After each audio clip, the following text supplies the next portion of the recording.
Hello बच्चों, स्वागत है बच्चों आप सभी का श्रृंखला एकेडमी में।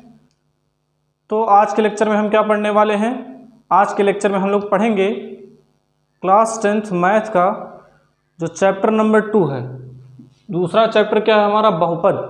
इसको आज हम लोग पढ़ने वाले हैं। तो इस लेक्चर में हम लोग क्या करेंगे, सिर्फ इसका बेसिक कंप्लीट कर लेते हैं, और अगर इसका बेसिक अच्छे से समझ में आ गया तो हम पूरा चैप्टर बड़ी आसानी से लगा सकते हैं। तो कुछ चीज़ें हैं जो आपके सामने लिखी गई, इनको हम बारी बारी से क्या करते हैं, सबको समझा देते हैं।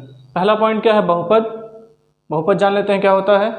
ऐसे व्यंजक जिनमें क्या हो, एक से ज़्यादा पद हो। बहुपद क्या होंगे? जिसमें क्या हो, एक से ज़्यादा पद हो। अब बहुपद को हम कितने पार्ट में, अभी बहुपद को आगे भी हम समझने वाले हैं, तो पहले ये समझ लेते हैं कि बहुपद को हम कितने पार्ट में बांट रहे हैं? दो। नॉर्मली कितने में? दो में। पहला क्या? चर, और दूसरा अचर।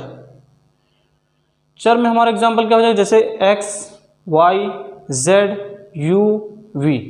और यहाँ पर क्या हो जाएगा? अचर में 1, 2, 3 और भी बहुत सारे एग्जाम्पल हैं। -3, 1/2, √3, है ना, 27, 34, जो भी आप कर सकते हैं वो सारे के सारे। अब इसको समझने के लिए हम लोग क्या करते हैं, पहले हम लोग जान लेते हैं बीजीय व्यंजक।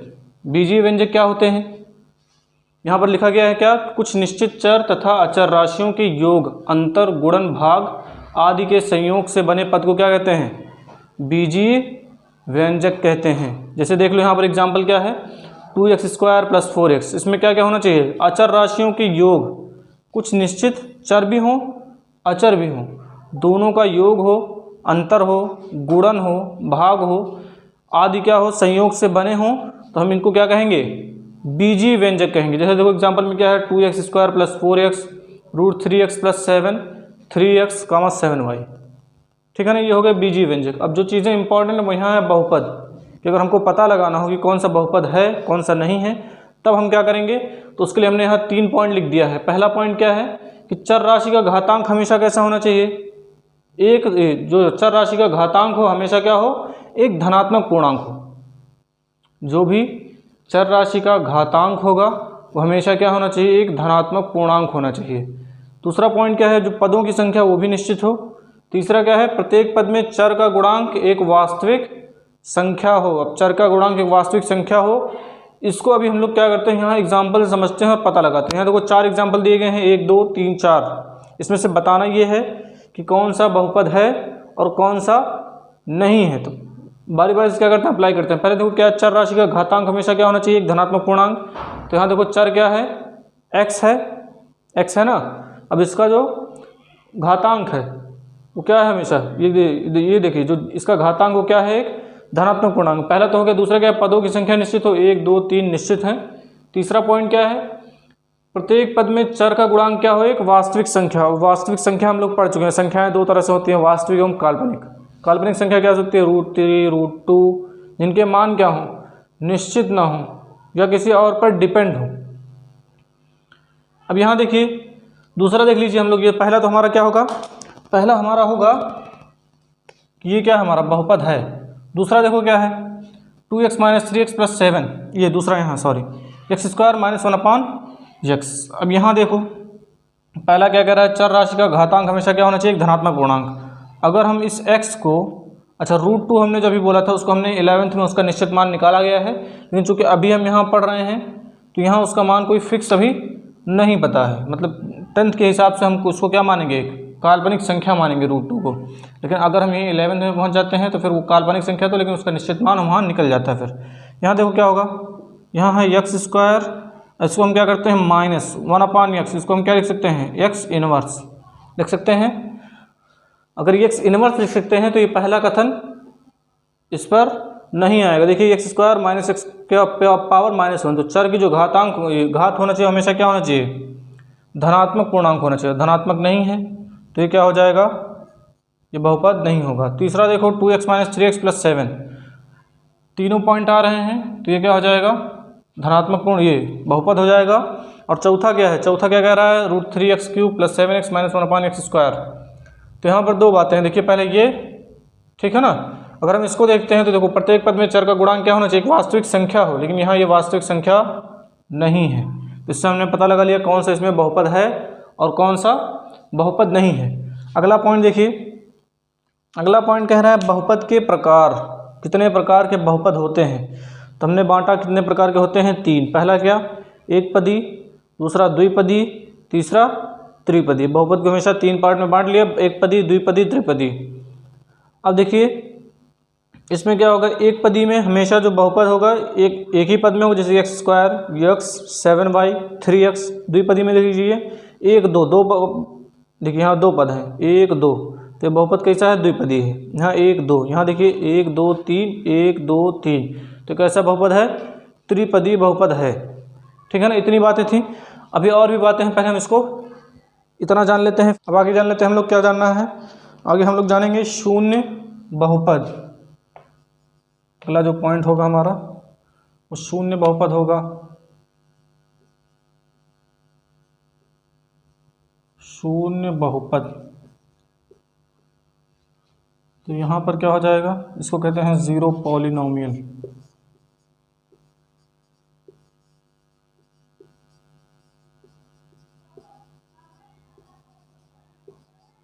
ठीक, तो इसमें हम लोग क्या कर लेते हैं, लिख लें 7 5 12 21, अर्थात जितनी भी संख्याएं होंगी सारी की सारी क्या होंगी, जो भी हम संख्याएं देखेंगे सारी की सारी क्या होंगी, मेरी शून्य बहुपद होंगी, है ना। जैसे हम क्या करते हैं, यहाँ देखिए चर है x, इसके पावर 0 का मान हमेशा कितना आना है 1, मतलब क्या हो, जब भी घात क्या हो 0 हो। तो यहाँ पर देखिए शून्य बहुपद क्या होंगे, जो भी हमारी संख्याएं होंगी वो हमारी क्या होंगी, शून्य बहुपद होंगी। जो अगला पॉइंट हमारा, अगला पॉइंट क्या है, बहुपद के मूल।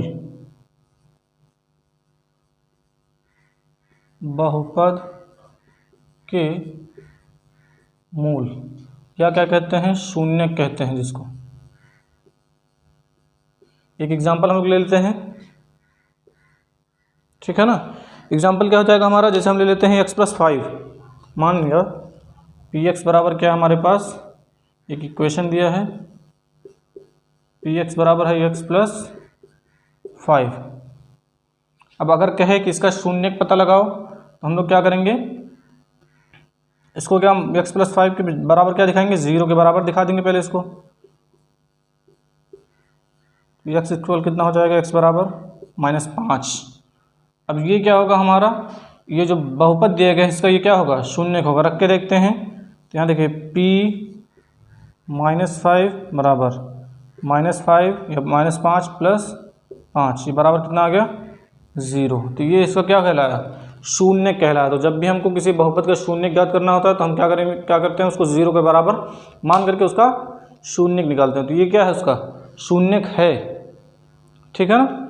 अब जो अगला पॉइंट हम लोगों को जानना है, ये बुक में ये सारी चीज़ें, ये चीज़ें तो नहीं थी, अब जो चीज़ें हम बताने जा रहे हैं वो अगला पॉइंट हमारा बुक में है। जैसे हमको क्या जानना है, इसमें रैखिक बहुपद जानना है, द्विघात बहुपद जानना है, त्रिघात बहुपद जानना है, और जानना है किसी बहुपद की हम लोग अगर घात पता लगाएंगे तो कैसे पता लगाएंगे।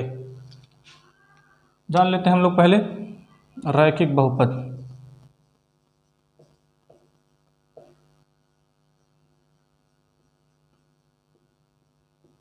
रैखिक बहुपद, रैखिक बहुपद क्या होगा, ऐसा बहुपद जिसमें चर की घातांक कितनी हो, घात कितनी, 1 हो।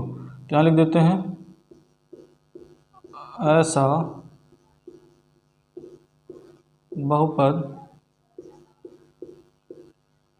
जिसमें चर की घात 1 हो। और ये चीज़ आपको बुक में मिल जाएगी, अगर एनसीईआरटी की बुक है। एनसीईआरटी की बुक में देखिए यहाँ सारी चीज़ें दी गई हैं, रैखिक बहुपद, द्विघात बहुपद, त्रिघात बहुपद, ठीक है ना, या बहुपद की घात, तो यहाँ से भी आप पढ़ सकते हैं। तो देखिए रैखिक बहुपद में हम क्या करते हैं, एग्जाम्पल लिख देते हैं। जैसे क्या क्या हो जाएंगे, 2x - 3 एग्जाम्पल, यहाँ लिख दे रहे हैं एग्जाम्पल 2x - 3 √3x + 5। इसी तरह से हम दूसरा पॉइंट अगला क्या जान लेते हैं, द्विघात बहुपद।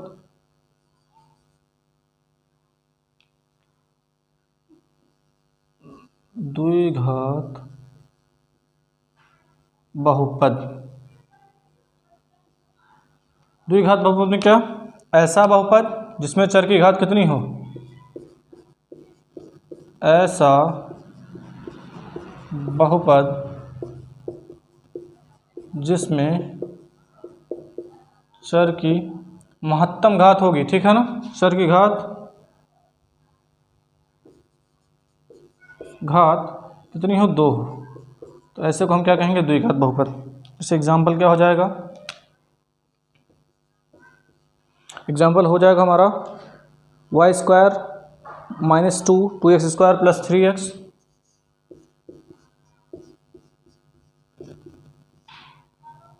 सॉरी, ये 2 ही होना चाहिए, ठीक है। अगला जो हमारा है त्रिघात बहुपद है,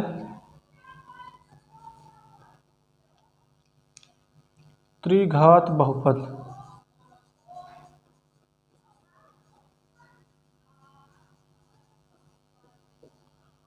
इसमें क्या हो जाएगा, इसमें भी वही चीज़ लिखेंगे, ऐसा बहुपद जिसमें चर की महत्तम घात कितनी होनी चाहिए,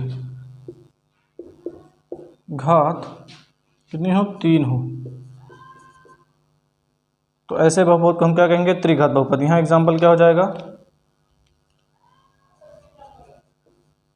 एग्जाम्पल हो जाएगा 2 - x³, सिर्फ x³ भी कर सकते हैं, ठीक है ना। 2 - x³ x³ 3x³ + 2x² + 5, इस तरह के भी, ये 3x³ + 2x² + 5, ये हो गया हमारा त्रिघात बहुपद। अगला पॉइंट क्या होगा, अगला पॉइंट हमारा होगा बहुपद की घात, ये सॉरी,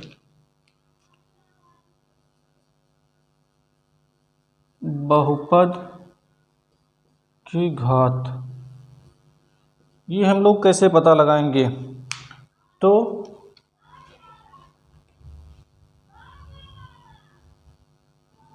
यहाँ लिख देते हैं दिए गए बहुपद की महत्तम घात, जो भी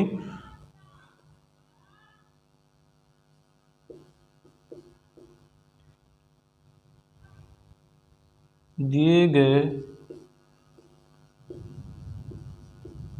बहुपद में चर की महत्तम घात बहुपद की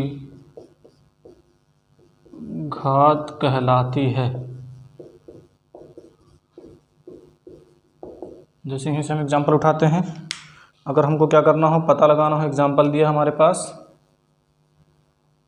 जैसे लिखा हो 3x³ + 2x² + 5, और इसमें पूछ ले बहुपद की महत्तम घात क्या होगी, तो हमारा आंसर क्या होना चाहिए, 3, ठीक है ना। हमारा आंसर क्या होगा यहाँ पर, 3। इसी तरह से दूसरा एग्जाम्पल हमारे पास है, इसे लिखा है 2 - x³, तो यहाँ पर जो हमारा आंसर होगा वो होगा हमेशा क्या, 3। इसी तरह से लिखा है अगला एग्जाम्पल, इसमें लिखा है 2x² + 3x। इसमें अगर हम पूछ लें चर की महत्तम घात बताओ, तो क्या होगा, 2, ठीक है। तो चर की ये सॉरी बहुपद की घात, त्रिघात बहुपद, द्विघात बहुपद, रैखिक बहुपद, शून्य बहुपद क्या होते हैं, बहुपद के मूल हम लोग कैसे निकालते हैं, और भी बहुत सारी चीज़ें हैं जो हम आगे बताने वाले हैं। तो अभी के लिए क्या करिए, इतना जल्दी से नोट करिए। लोग क्या करते हैं, एक चीज़ और समझ लेते हैं, उसके बाद आ जाते हैं हम लोग एक्सरसाइज 2.1 पर, जो कि बहुत ही आसान है और बहुत ही जल्दी हम क्या करेंगे, उसको कंप्लीट कर लेंगे। क्या है वो चीज़, पहले हम एक ग्राफ ना बना करके हम एक बना दे रहे हैं, इस तरह से इसको ग्राफ ही मान लेते हैं। ये था मान लिया ग्राफ, उसमें इस तरह से बना दे रहे हैं ये। अब देखिए इसमें हमारा ये क्या होगा, ये होगा ओ, जिसको हम क्या कहते हैं, मूल बिंदु या सेंटर यानी केंद्र कहते हैं। और हमेशा क्या करते हैं, यहाँ हमेशा क्या होते हैं, मूल बिंदु पर हमेशा 0, 0 होता है। इस पर जो इधर इसको क्या कहते हैं, यक्स अक्ष कहते हैं। यक्स, ये पूरा अक्ष क्या है, यक्स है। इधर यक्स डैश कर लो, इधर वाई, इधर वाई डैश, इधर वाई, इधर वाई डैश। इस पर जो नंबर लिखे जाएंगे वो कैसे होंगे, हमेशा प्लस में होंगे। तो यानी +1 2 3। यहाँ पर अच्छा इधर पहले इधर आ जाते हैं, यहाँ हो जाएगा -1 -2 -3। ये हमेशा प्लस में गिना जाएगा, 1 2 3। यहाँ वाला क्या गिना जाएगा, माइनस में -1 -2 -3। ठीक है ना। ये इतनी चीज़ें थी इसके बारे में। अब हम क्या करते हैं, हमारे जो सवाल आएंगे इसमें हम पहले एक चीज़ यहाँ लिख देते हैं, पॉइंट ही समझ लो, एक पॉइंट है, इसको हम यहाँ लिख दे रहे हैं। क्या है कि एक्स अक्ष में हमारे जितने भी कटान बिंदु होंगे,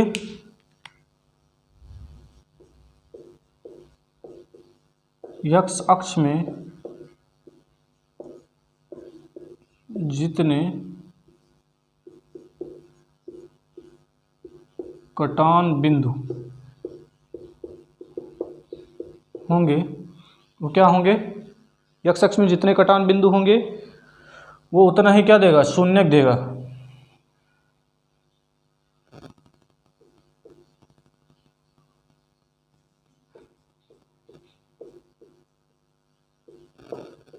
शून्यकों को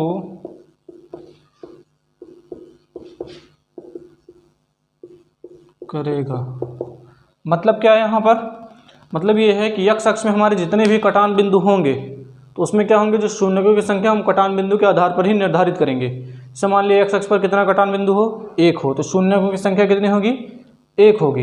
एक्स अक्ष पर 2 कटान बिंदु हो तो 2 होंगे, 3 होंगे तो 3 होंगे। जैसे देखो यहाँ एग्जाम्पल हम लोग लेते हैं, एक एग्जाम्पल यहाँ बना लेते हैं, एक ग्राफ तो बनना नहीं फिलहाल, इस तरह से हम एक बना लेते हैं। मान लिया ग्राफ में है, ठीक है ना। अब यहाँ पर कुछ इस तरह से एक रेखा दी गई है। अब यहाँ क्या पूछ ले, शून्यकों की संख्या पूछ ले, कितने शून्यक हैं यहाँ पर। तो देखो एक्स अक्ष पर कितना, देखो ये एक्स अक्ष पूरा यक्स है ना, फिर एक्स डैश कर लो, इधर सिर्फ एक्स रहने दो। तो देखो एक्स अक्ष पर कितनी जगह काटा है, 1 2। तो यहाँ पर शून्यकों की जो संख्या होगी वो कितनी होगी, 2 होगी। बात समझ में आ रही है। इसी पर हमारा सवाल भी है और बहुत ही आसान है। तो जल्दी से हम क्या करते हैं, एक्सरसाइज 2.1 को कंप्लीट कर लेते हैं।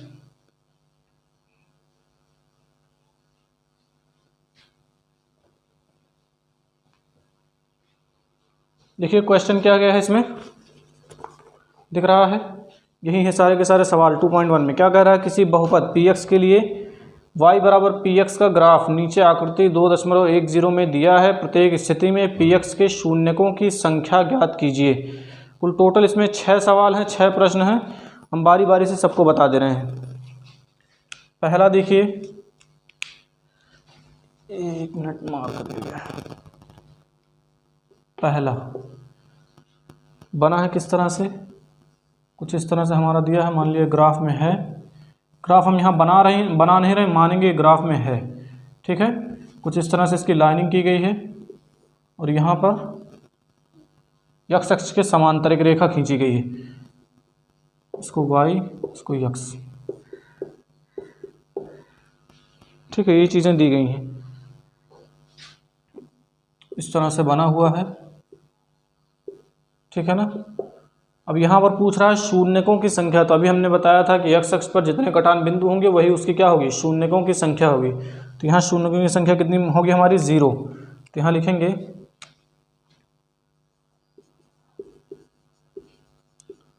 शून्यकों की संख्या बराबर 0।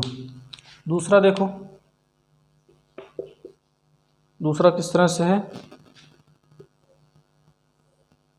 ये बना हुआ है,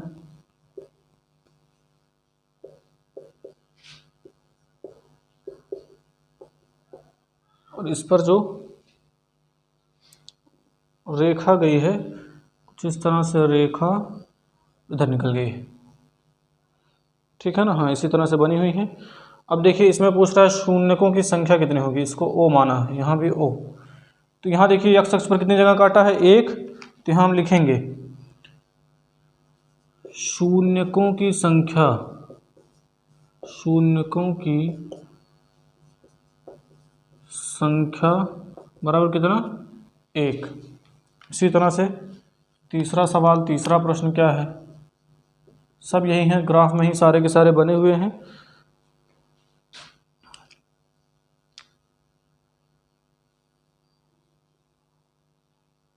इसको मानेंगे ग्राफ में है x डैश x, ठीक। और इस पर देखिए लाइनिंग कुछ इस तरह से लाइन गई हुई है, ये यहाँ से उठी है, x अक्ष को काटते हुए यहाँ गई है, फिर इस तरह से निकल गई।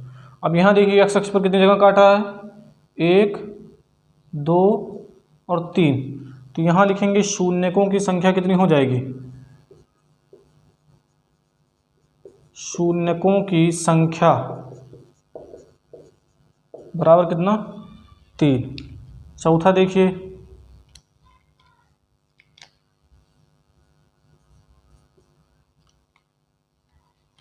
इसको जल्दी से बना लेते हैं इस तरह से। यहाँ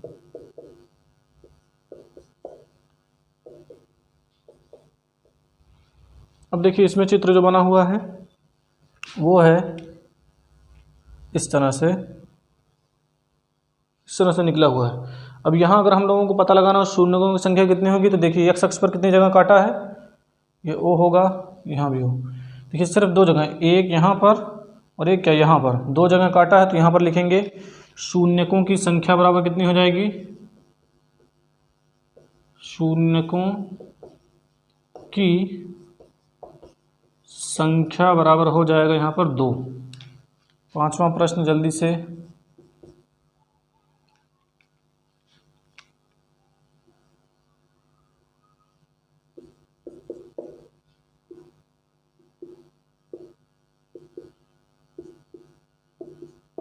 ठीक।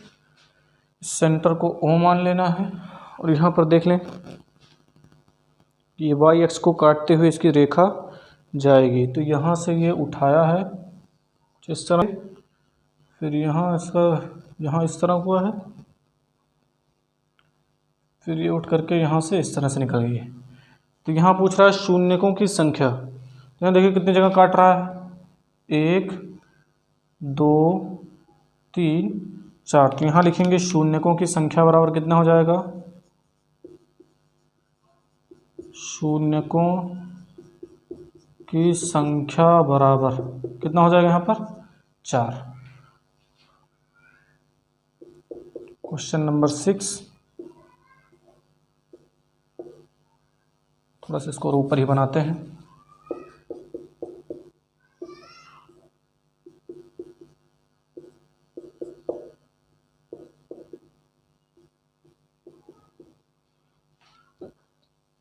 यहाँ पर कितना होगा, ये रेखा यहाँ से उठी है, फिर यहाँ टच हुई है, सिर्फ टच हुई है, टच होकर के क्या हुआ, निकल गया है। फिर y अक्ष पे काट करके फिर यहाँ टच हुई है, फिर ऊपर की ओर चली गई। तो यहाँ पर जब हम लोग लिखेंगे, यहाँ पर शून्यकों की संख्या कितनी होगी, शून्यकों की संख्या बराबर, देखिए कितनी जगह पे काट रहा है, 1, 2, 3, 3 ही है ना, 1, 2, 3। तो इसका आंसर कितना हो जाएगा, इसका आंसर हो जाएगा 3।